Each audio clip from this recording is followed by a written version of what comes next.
Walton traînait ses 74 années dans les brumes matinales de ce 14 février 1945. Les corbeaux l'accompagnaient toujours sur le chemin de Meon Hill, croissant dans une langue que lui seul semblait comprendre. Les villageois de Lower Kimpton détournaient le regard à son passage, se signant discrètement. Depuis des décennies, on murmurait que le vieil homme parlait aux bêtes, qu'il connaissait les secrets des pierres celtiques dispersées dans la campagne.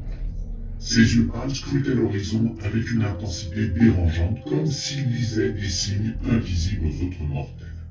Ce matin-là, quelque chose était différent. Les oiseaux se taisaient. Même les moutons refusaient de s'aventurer près des haies où Charles devait travailler. L'air lui-même semblait vibrer d'une tension malveillante.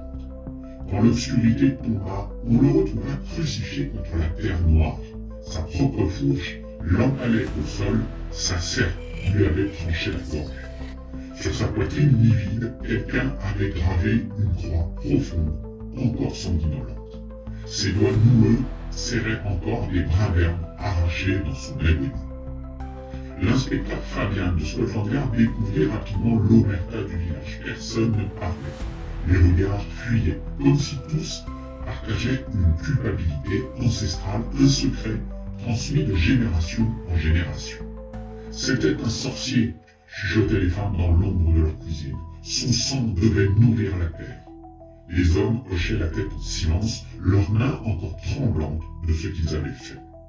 Car à Lower Kimpton, certaines traditions ne meurent jamais, et quand les récoltes menacent de pourrir, quand les vaches donnent du lait aigre, il faut parfois sacrifier celui qui parle au corbeau pour apaiser les forces obscures de la terre anglaise.